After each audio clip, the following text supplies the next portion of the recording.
ఆపరేండా సొంత మామ ఎన్టీ రామారావు గారిని వెన్నుపోటు పొడిచి ఆయన పార్టీని లాగేసుకున్నప్పుడు ఇదే మోడస్ ఆపరేండా. అప్పుడు పాపం లక్ష్మీపార్వతి గారిని నాశనం చేసేశారు. చంద్రబాబు నాయుడు గారు బీజేపీతో పోవాలనుకున్నప్పుడు ఇదే మోడస్ ఆపరేండా. బీజేపీని మళ్ళీ తన్నేటప్పుడు కూడా మళ్ళీ ఇదే మోడస్ ఆపరేండా. సిమిలర్లీ ఎన్నికలప్పుడు వాగ్దానాలు ఇచ్చేటప్పుడు ఇదే మోడస్ ఆపరేండా. ఎన్నికలలో వాగ్దానాలు ఎగరగొట్టేటప్పుడు కూడా మళ్ళీ ఇదే మోడస్ ఆపరేండా. ఈరోజు ఇదే మోడస్ ఆపరేండా మళ్ళీ కొనసాగుతూ ఉంది. ఈరోజు మొట్టమొదటిసారిగా ఈ మధ్యకాలంలో చంద్రబాబు నాయుడు గారు ఈ మోడస్ ఆపరేండాను ఇంప్లిమెంట్ చేస్తూ ఈ మధ్యకాలంలో తాను మొదటి స్టోరీ ఈ మధ్యకాలంలో మనందరికీ కూడా బాగా పరిచయం చేసిన స్టోరీ. రాష్ట్రం ఆర్థికంగా ధ్వంసం అయిపోతూ ఉంది అన్న స్టోరీ. అందుకని నేను రెగ్యులర్ బడ్జెట్ కూడా ప్రవేశపెట్టలేకపోతా ఉన్నాను. రాష్ట్రం ఆర్థికంగా ధ్వంసం అయిపోయిన పరిస్థితిలో ఉంది అని కూడా చెప్పుకొచ్చే కార్యక్రమం జరుగుతూ ఉంది. ఇవన్నీ కూడా మనం చూస్తూనే ఉన్నాం. ఈ మాదిరిగా నిజంగా రాష్ట్రం ఆర్థికంగా ధ్వంసం నిజంగానే అయిపోతా ఉందా, అయ్యిందా అని ఒక్కసారి గమనిద్దాం. ఒకసారి నిజంగా మనం కూడా వాస్తవాలు కూడా ఒకసారి మన ద్వారా, ఎందుకనంటే ఇవన్నీ కూడా ఏమిటంటే సమస్య ఏంటంటే ఇవన్నీ కూడా ప్రజలకు తెలియాల్సిన అవసరం ఉంది, ప్రజలు ఆలోచన చేయాల్సిన అవసరం ఉంది. మరీ ముఖ్యంగా బాధ్యత కలిగిన విలేకరులుగా ఉన్న మీరు, బాధ్యత కలిగిన మీడియా హౌసెస్గా ఉన్న మీరు ప్రజల దగ్గరికి తీసుకొని పోవాల్సిన వాస్తవాలు కూడా ఇవన్నీ. నిజంగా ఒకసారి గమనిస్తే ఏ రకంగా చంద్రబాబు నాయుడు గారు వాగ్దానాల నుంచి, తాను ఇచ్చిన మేనిఫెస్టో వాగ్దానాల నుంచి తాను తప్పుకునేందుకు ఏ రకంగా తాను స్టోరీ తాను బిల్డప్ చేసుకుంటూ పోతా ఉన్నాడు అని ఒకసారి గమనిస్తే, రాష్ట్రం ఆర్థికంగా ధ్వంసం అయిపోయింది అనేది మొదటి స్టోరీ కింద తాను మీడియా డిబేట్లను మొదలెట్టాడు, మాట్లాడడం మొదలెట్టాడు, గవర్నర్ ప్రసంగంలో కూడా తీసుకొచ్చాడు, ఇవన్నీ కూడా మొదలెట్టాడు. ఒక్కసారి గమనిద్దాం. ఒకసారి ఎన్నికల దగ్గర నుంచి చంద్రబాబు నాయుడు గారు ఇంతకుముందు ఊదరగొడుతూ మాట్లాడిన మాటలు ఏమిటి? చంద్రబాబు తన మీడియా ఇద్దరు కలిసి రాష్ట్రంలో అప్పులు 14 లక్షల కోట్ల రూపాయల అప్పులు అని చెప్పి ఫస్ట్ ఊదరగొట్టారు. మీకు అందరికీ గుర్తుండే ఉంటుంది. మొత్తం అప్పులు ఏకంగా 14 లక్షల కోట్లు ఉన్నట్టు విపరీతమైన ప్రచారం చేసుకుంటూ వచ్చారు.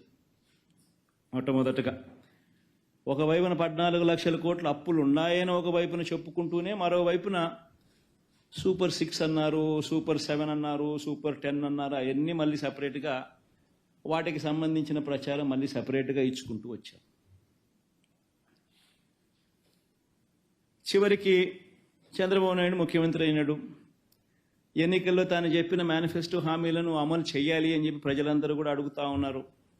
అడగడం మొదలుపెట్టేసరికి చంద్రబాబు నాయుడు గారికి మళ్ళీ ఈ 14 లక్షల కోట్లు తాను చెప్పింది గట్టిగా ముందుకు తీసుకొని పోవాల్సిన అవసరం ఉంది అని చెప్పి గోబెల్స్ ప్రచారంలో భాగంగా మళ్ళీ అడుగులు వేగంగా ముందుకు వేశాడు.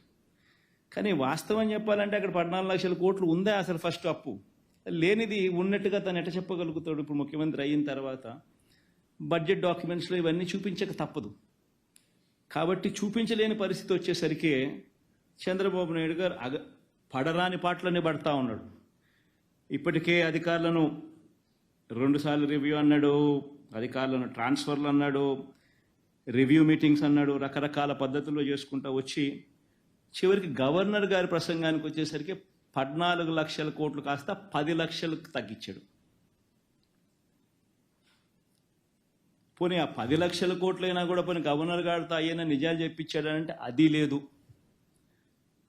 ఒకసారి నిజంగా రాష్ట్రంలో అప్పుల పరిస్థితి ఏమిటి అని చెప్పి ఒక్కసారి గమనిద్దాం. నేను చెప్పే డాక్యుమెంట్స్ అన్నీ కూడా ఆర్బీఐ, ఖాగ్, స్టేట్ బడ్జెట్ డాక్యుమెంట్స్. ఇవన్నీ చంద్రబాబు నాయుడు అనే వ్యక్తి గవర్నర్ గారితో కూడా అబద్ధాలు చెప్పించాడు.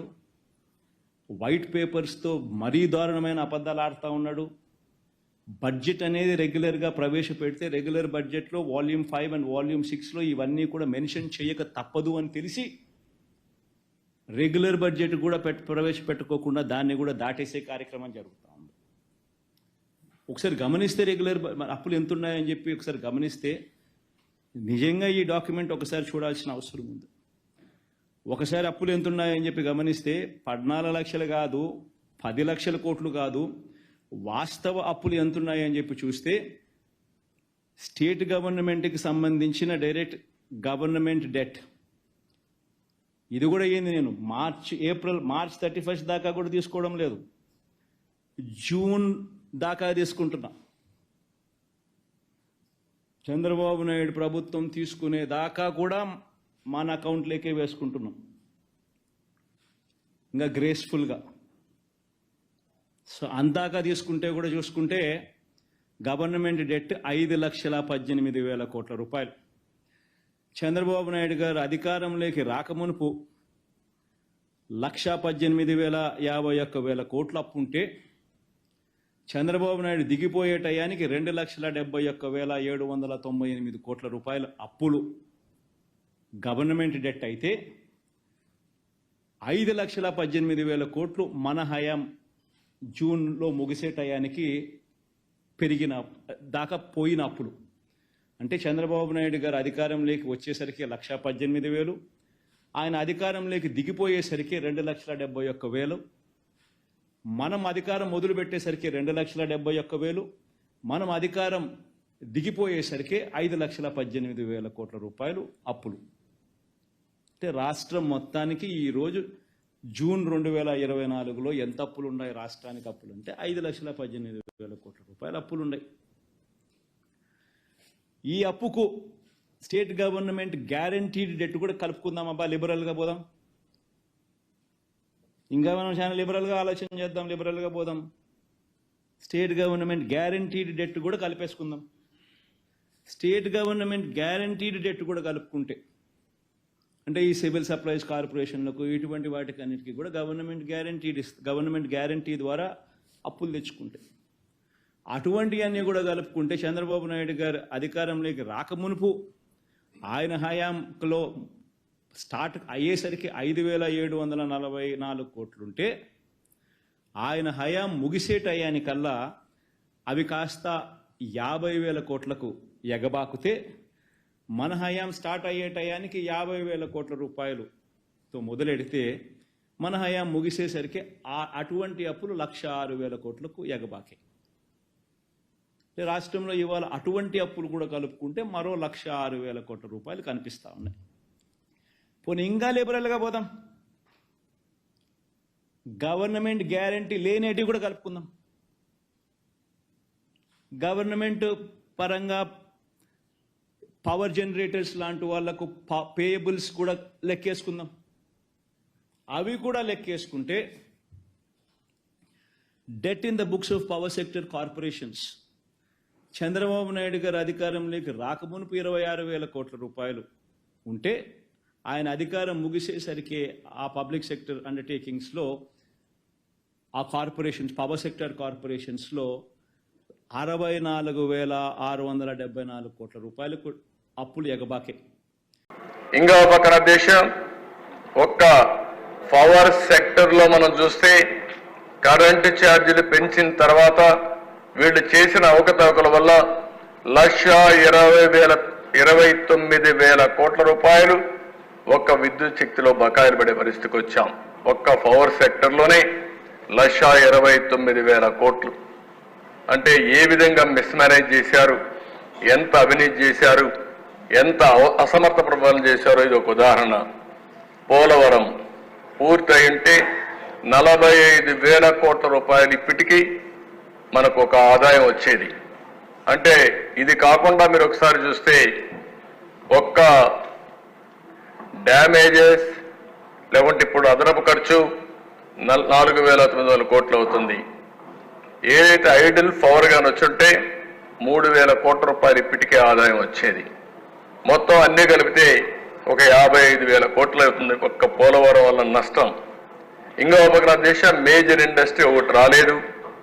ఇంకో పక్కన మేము చూస్తే సెంట్రల్ సెక్టర్ స్కీమ్స్ ఏ అయితే 6,600 కోట్ల రూపాయలు మన డబ్బులు రిలీజ్ చేయకుండా వాళ్ళు ఇచ్చే డబ్బులు మనం ఖర్చు పెట్టుకోలేకపోయాం.